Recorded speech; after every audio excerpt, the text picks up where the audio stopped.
Okay, so you know how mainstream dating apps sometimes feel like you're just swiping through a sea of faces, Right. and it's all quantity over quality? Yeah.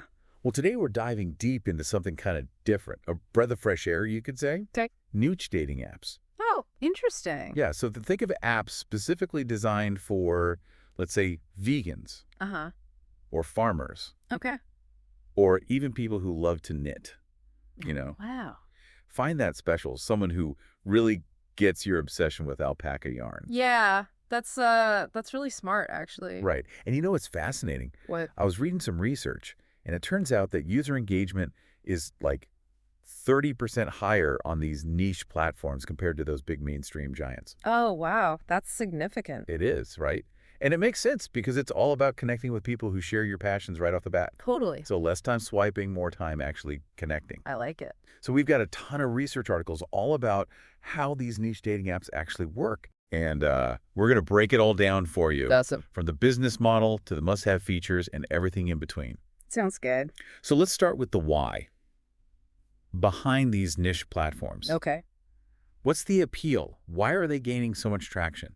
Well, I think they really capitalize on some of the limitations of those mainstream apps. Okay, how so? Instead of just matching based on, a few photos and a short bio, Right. these niche platforms prioritize shared values, hobbies, even lifestyles. It's kind of like Yeah. instead of browsing through a crowded department store, Uh-huh. you're walking into a boutique that caters to your specific taste. Yes, exactly. You're more likely to find something that you truly love, or in this case, someone you truly connect with. And that translates to better matchmaking, higher chances of compatibility. Exactly. It's not about just finding any date. It's about finding the right date. And one article I read mentioned a dating app specifically for dog lovers. Oh, wow. And get this, even their matching algorithm considers breed compatibility. Oh, that's interesting. Right. Like, can you imagine a Chihuahua owner being set up with someone who has 5 huskies? That's a recipe for disaster. Total chaos at the dog park. Yeah. So, okay, let's say you're inspired and thinking of building your own niche dating app. Okay. What are some of the must-have features? Well, first and foremost, you need killer user profiles. Okay, so not just your basic age location photo. No. We're talking detailed profiles that really highlight those passions and quirks that make users unique within that specific community. So for our outdoor enthusiast friends, maybe their favorite hiking trails, Exactly. or for the cheese lovers out there, Uh-huh. their ultimate cheese board creation. You got it. It's all about painting that vivid picture of who they are within the context of that niche. Okay, so we've got the profiles. What else? Then you need a matching algorithm that truly understands these nuances. Okay, so it's not just matching based on like basic demographics. No, it's got to be more sophisticated than that. Think of it as a digital matchmaker who speaks fluent niche. I like that. And of course, we can't forget about communication. Right. It's not just about basic messaging anymore. No, definitely not. I was reading a study that highlighted the power of more interactive features like video calls or voice notes. Even those icebreaker questions can be really helpful. Yeah, those icebreakers are great. They Yeah. help people get past those initial awkward first interactions. Totally. Imagine like an app for coffee lovers, Yeah. right? And the prompt is, what's your go-to coffee order? Oh, I like that. It's fun, it's relevant, it sparks conversation. It's like a virtual coffee date before the actual coffee date. Exactly. So we've got the profiles, we've got the matching, we've got the communication. Yeah. But now let's talk about the actual building of this thing. Okay. Because we know all these features don't come cheap. You're right about that. Building a niche dating app does require a considerable investment. So let's break it down. All right. So first we have the MVP, the minimum viable product. Mm. That's essentially your app's bare bones version, just enough to attract those early users and get some feedback. So like a sneak peek before the grand opening. Exactly. Yeah. And building that MVP can cost anywhere between $20,000 to $50,000. Okay. Now, if you want to go all out, with AI-powered matching, top-notch security, all the bells and whistles, Yeah. you're looking at more like $100,000 to $300,000. Whoa, okay. That's a serious chunk of change. It is, but there are ways to strategize. Yeah. Partnering with the right development teams, prioritizing certain features. Right. Those can be real game changers when it comes to managing costs. Okay, so smart planning is key. Absolutely. And don't forget, you have ongoing costs too, like server fees, Oh, right. which can range from like $500 to $2,000 a month, Okay. plus maintenance, which can add another, $10,000 to $50,000 annually? So you've poured your heart and soul and probably a lot of money into building this app. Yeah. Now the question is, how do you actually make it rain? Okay. How do these apps generate revenue? Well, there are actually quite a few avenues for monetization. Okay, lay it on me. The most popular one is probably the subscription model. Okay, yeah. You offer a basic free version with limited perks, Right. and then you have premium subscriptions that unlock the good stuff. Okay, so unlimited swipes, advanced filters, all that jazz. Exactly. It's that classic freemium strategy we see everywhere. Give them a taste, and then make them an offer they can't refuse. I see.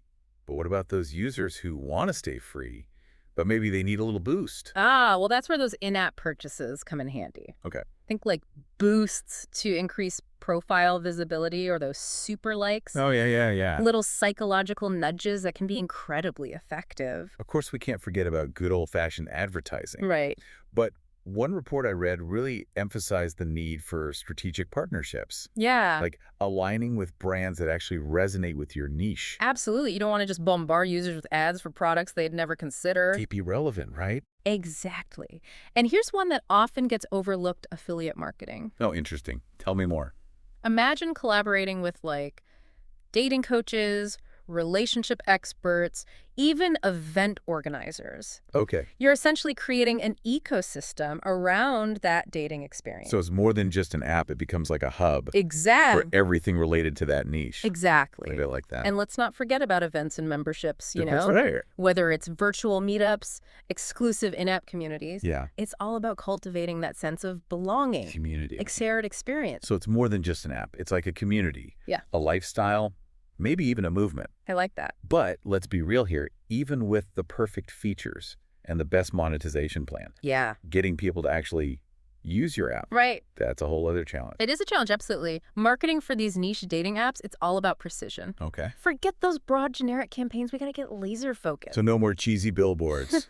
Well, maybe not all billboards, but the focus should really be on targeting that specific audience. Right. Think like social media influencers who really resonate with your niche. Okay. So a vegan dating app could partner with a popular vegan food blogger. Right. Or a fitness app could collaborate with a fitness influencer. It's all about that authentic reach, right? Exactly. Reaching people who are genuinely interested in what your app has to offer. Okay, I'm with you. And then there's content marketing, Oh, create blog posts, guides, infographics, Mhm. all tailored to your specific niche. so like a dating app for gamers Yeah, could have articles on like balancing relationships in gaming. exactly. Right. Super specific, but actually helpful. I like it. And while we're talking specifics, SEO is crucial. Right. You want to be discoverable, right? Of course. Optimize your website, your app store listing. Yeah. Make sure those keywords are working for you. So it's all about showing up in the right places at the right time. You got it. But even if you nail all of that. Never underestimate the power of good old-fashioned word of mouth. Oh, yeah. Referral programs, they're incredibly effective. Right. Give your users a reason to spread the word. Okay. So incentives like free premium features for every successful referral. Exactly. Turn your users into your biggest advocates. Smart. Now, what about paid advertising? Hmm? Is there still a place for that in the niche world? Definitely. Platforms like Google Ads and Facebook Ads, they're still powerful tools. Okay. But again, it's all about targeting. Right. We're not just throwing darts in the dark. Yeah. We're using data to reach people who've shown interest in your niche or similar apps. Makes sense. And those retargeting campaigns, Oh, yeah. those can be real game changers. Remind me what retargeting is again. Sure. It's basically like a gentle nudge Yeah. to remind people who have already shown interest in your app, hey, remember us. We're still here and we're awesome. Exactly. And finally, we can't forget about good old-fashioned PR, getting featured in those relevant publications. Yes, absolutely. Online magazines, dating blogs, niche-specific outlets, Mm-hmm. that can really boost your credibility. So marketing a niche dating app, it sounds like it takes a lot of precision, It does. authenticity, and a good dose of hustle. You got it. It's about connecting with the right people in the right way Yeah. and showing them how your app can help them find what they're truly looking for. I'm with you. Okay, so we've talked about the why, the features, the Mhm, costs, mhm. even touched on marketing. Right. But building a successful app, Yeah, it's not all smooth sailing. definitely not. What are some of the icebergs that developers need to watch out for? Well, one of the biggest challenges is user acquisition. Okay. Getting those initial users on board can be a real struggle. Especially when you're a new player in a Uh-huh. field that's dominated by those big established apps. Exactly. It's like trying to get noticed in a crowded marketplace where everyone is vying for attention. So how do you stand out? One strategy that's gaining traction is launching with a waitlist. Oh, interesting. You build anticipation, create a sense of exclusivity, Yeah. generate buzz before you even launch. Ooh, I like that. Yeah. It's like creating a VIP club before the doors even open. Exactly. But attracting users is only half the battle, right? Right. Keeping them engaged is a whole other beast. Yes, retention is absolutely crucial. What's the point of getting people to download the app if they just disappear after a week? Exactly. You got to keep things interesting. Yeah. Regular updates, fresh content, new features. Right. Give them a reason to stick around. So it's about creating an experience, Yes, not just an app. precisely. And then, of course, there's the ever-present challenge of competition. Oh, yeah. You're not just competing with other niche apps. Right. You're up against those mainstream platforms with massive resources. Tough battle. So how do you stand out in that crowd? By clearly defining your niche and shouting your unique selling points from the rooftops. What makes you special? What problem are you solving that no one else is? Exactly. And then there's the issue of fraud and fake profiles. Oh, yeah, that's a big one. It's a problem that plagues the entire dating app industry. Right. But it can be especially damaging for those niche platforms built on trust and authenticity. Because no one wants to waste their time with someone who's not who they say they are. Right. So what can be done about it? Robust verification processes are key. Okay. Things like social media integration, identity checks, even video verification. Yeah. These can all help weed out the fakers. So creating that safe and trustworthy environment. Exactly. And, at the end of the day, while we're talking about all the business aspects, Yeah. we're ultimately dealing with human connections. Right. Building a successful niche dating app requires a balance Okay. of smart business strategies Yeah. and genuine empathy for your users. So it's not just about algorithms and marketing budgets. Mm. It's about understanding people's needs and desires. Yes. Creating a platform that actually helps them connect. Precisely. And that's what makes this space so fascinating and rewarding. I love that. Yeah. Okay. So I think we've covered a lot of ground in this first part of our deep dive. We have. We've explored the why, the how, and the what of these niche dating apps, Yeah. from their unique advantages to the challenges they face. For sure. But there's still so much more to uncover, right? Absolutely. In our next segment, we're going to delve into the psychology behind this whole niche dating phenomenon. Okay. Explore why people are really drawn to these specialized platforms. Interesting. What are they really looking for? Stay tuned because it's about to get even more interesting. Looking forward to it. All right, so welcome back to our deep dive into the world of niche dating apps. It's good to be back. We've already talked about, the business side of things, Yeah. the must-have features, even how much it costs to actually create these platforms. Right. But now I think it's time to shift gears a little bit and really explore the psychology behind this whole niche dating thing. Interesting. Like, why are people choosing these specialized apps Right. over those mainstream platforms? Right. Let's get inside the minds of the users here. Okay. What's the appeal? Well, I think a big part of it is that these niche dating apps, Yeah. they tap into our fundamental human need for connection, Mhm. belonging. Right. We all crave that feeling of being understood, Yeah. of finding our tribe. It's like walking into a room Yeah, and everyone just gets you. exactly. They speak your language. They Yeah. share your passions. You instantly feel that sense of camaraderie, right? Totally. Yeah. And that's what these apps offer right from the start. Right. You're connecting with people who already align with your values, Yeah. your hobbies. It's like having that built-in foundation for a relationship. Right. Imagine trying to explain your passion for, I don't know, repetitive knitting Repetitive knitting. to someone who's never even held a pair of needles. Right. It's so much easier to connect with someone who already gets it. Absolutely. And it goes beyond just shared interests. Oh. There are also niche apps that cater to specific demographics or life stages. Right. Like, for example, there are dating apps specifically designed for single parents. Oh, that's a good one. Right. They understand those unique challenges and joys Yeah. of dating while raising children. It's a space where they can connect without judgment. Exactly. Feel seen and understood for who they are and what they're going through. Exactly. And it's not always about romance either. Right. Some of these platforms are actually geared towards building friendships or even professional connections. So it's really expanding the whole concept of what a dating app can be. Totally. It's about finding your people, Yeah, whatever kind of connection you're seeking. exactly. Now, another psychological factor at play here is the desire for efficiency Okay. and intentionality. Right. People are tired of endless swiping and those superficial matches. Oh. They want a more targeted approach. It's like saying, okay, I'm done with the casual browsing. I know what I'm looking for, and I'm ready to find it. Exactly. And niche dating apps cater to that mindset. Yeah. You're not just casting a wide net. Right. You're being specific about your desires and increasing your chances of finding a truly meaningful connection. You're trading quantity for quality. Exactly. You're focusing on a smaller pool of potential matches, Yeah. but they're more likely to be a good fit.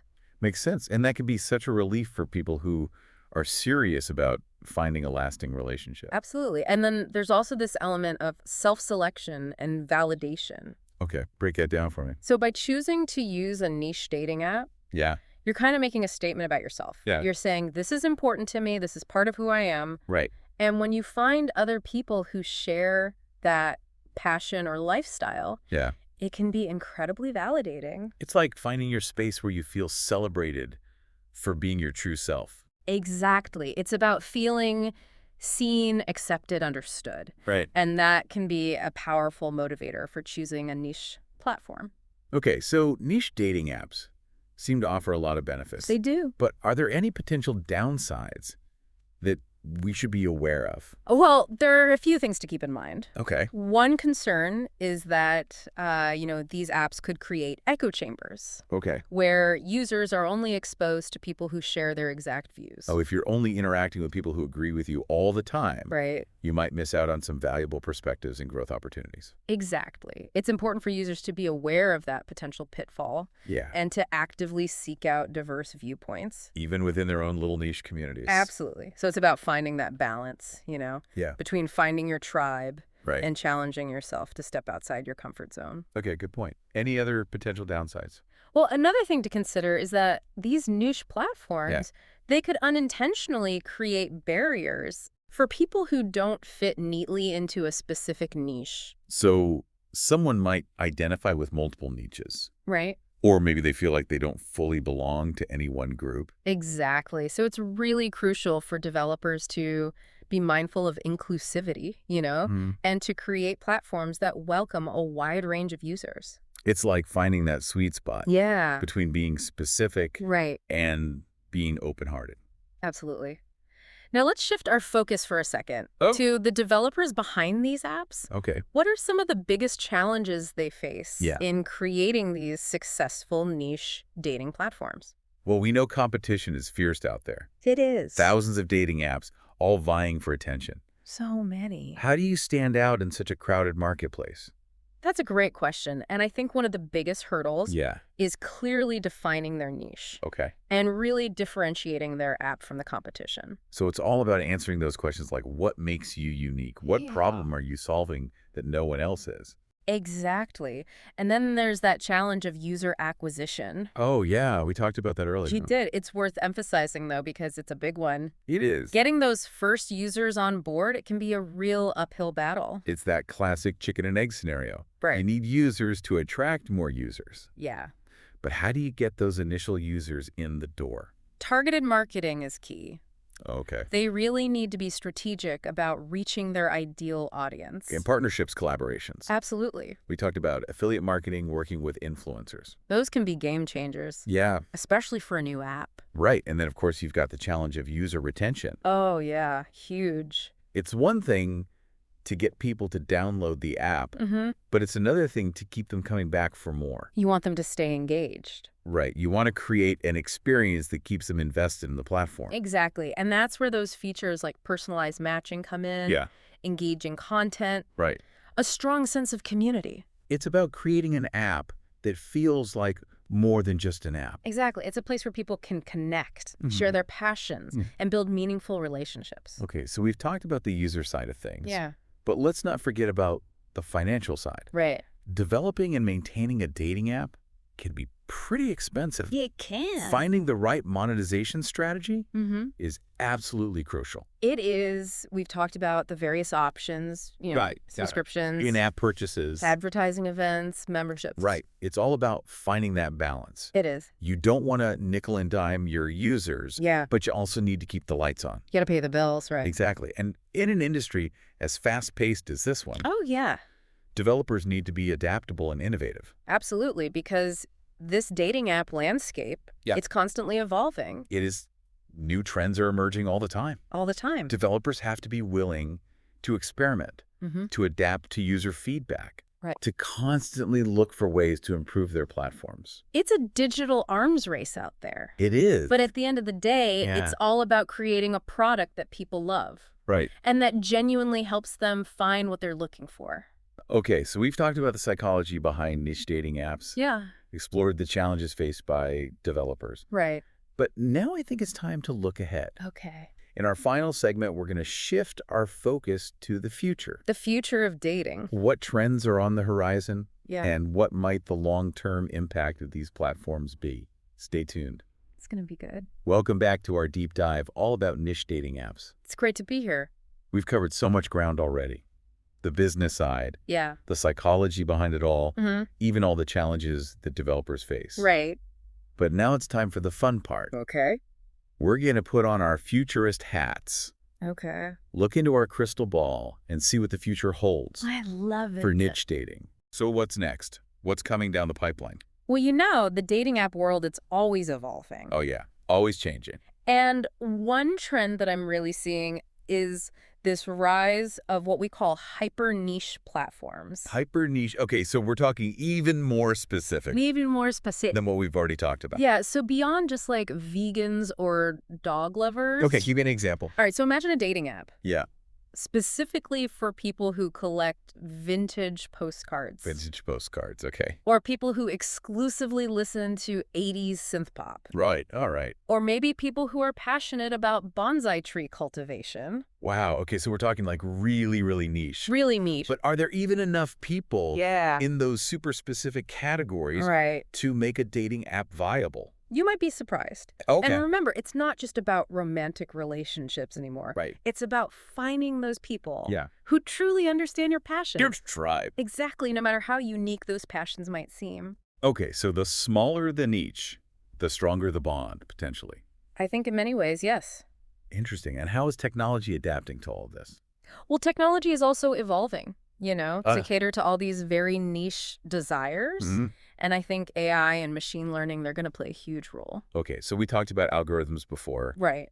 but are you saying AI is going to take it to a whole new level? Oh, absolutely. How so? We're talking algorithms that can analyze not just your stated preferences, Okay. but also your behavior patterns, your communication style, Wow. even subtle cues like facial expressions during video chats. So it's like having this digital matchmaker Yeah. who can basically read your mind. Right. Or at least your subconscious desires. Okay, that's both exciting and a little bit scary. I know, right? But what about the actual dating experience? Yeah. Are we going to be swiping on holograms anytime soon? Well, we might be. Okay. The integration of VR and AR into these dating apps, Yeah. that's another really exciting trend. Okay, so paint me a picture here. Okay, so imagine going on like a virtual date Yeah. to a concert Okay. or a museum, Uh-huh. all from the comfort of your own home.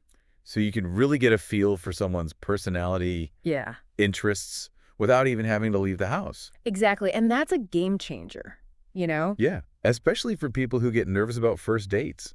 Especially for introverts, absolutely. And AR could enhance real-life dating, too. Oh, for sure. Like, imagine walking down the street Yeah. and your phone buzzes, Yeah. and it's like, hey, there's another user nearby who also loves antique bookshops. Exactly. It's like a real life treasure hunt for love. Okay, I like it. Yeah, So the future of dating apps sounds very high-tech. it does.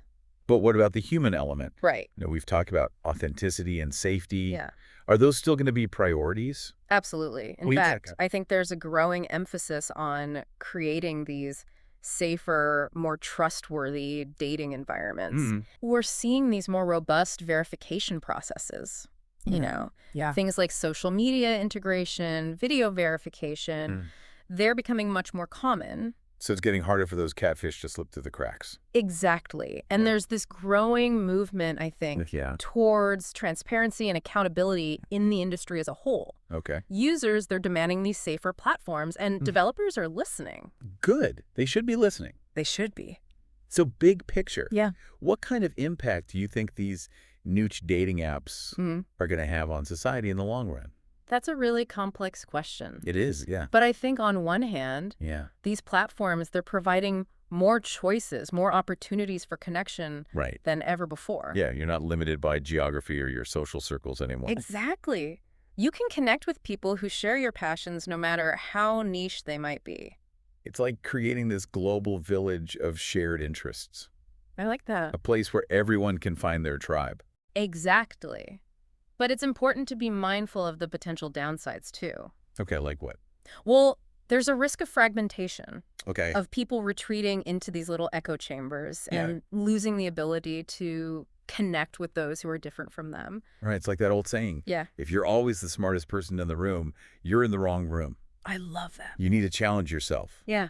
Step outside your comfort zone. Exactly. Embrace diversity. I agree. I think the future of these niche dating apps, Yeah. it really depends on our ability to find that balance, between celebrating our unique identities Yeah. and fostering connections Right. that bridge those gaps between us. It's about recognizing that while our passions might be specific, right. our shared humanity Yes. is what ultimately connects us all.